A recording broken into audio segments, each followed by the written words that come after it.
kapapsi, ito na naman si Intoy nyo. Meron naman akong ituturong tutorial tungkol sa Mubit voucher kung paano gamitin sa Grab.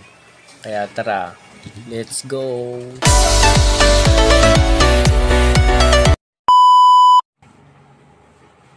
Yo, ito na ituturo ko na sa inyo kung paano gamitin yung voucher. Punta tayo sa message. Tas ito yung text ni Mubit sa atin. Ito yung mga voucher. Gold tier ako kaya dalawa lang ako. Pero kung platinum kayo, tatlo yan. May gold, may grab mark yan. May voucher. Gold tier lang ako. Ngayon tuturo ko sa inyo yung load voucher na to kung paano gamitin. Back tayo. Punta tayo sa Grab app.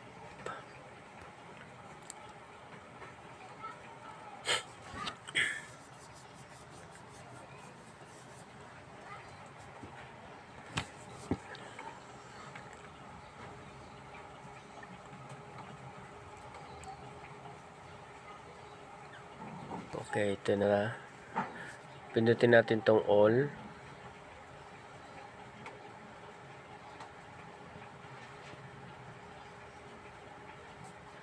Tapos tong load. Mobile credit. Pindutin natin yan.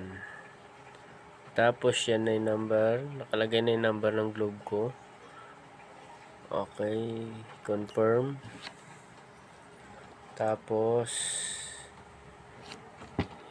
bigyan natin dito is 100 kasi 100 yung load na binigay sa atin sa voucher na yun Dito natin type yung voucher sa enter promo code.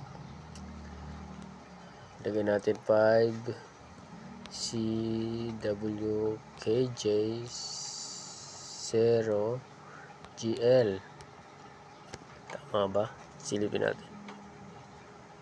Tama. Ngayon, kung tama, pindutin mo tong apply. Yan, lalabas dyan yung promo nung voucher. 100 upload. Ngayon, kung okay na yan, dapat okay na yan, diba? Kailangan may balance yung credit wallet ng Grab mo. Kahit 20 o kaya 10 para lang dun sa piso. Kailangan niya ng piso para makuha mo yung load na yan. Ngayon, kung meron ng balance yung kan mo, pindutin mo lang tong pay. Piso babayaran mo. Ayaw. Diba? Ayaw. Pero kung 60, try natin 60.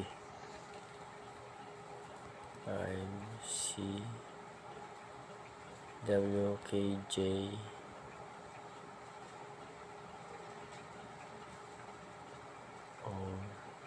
GL. Pindutin natin to.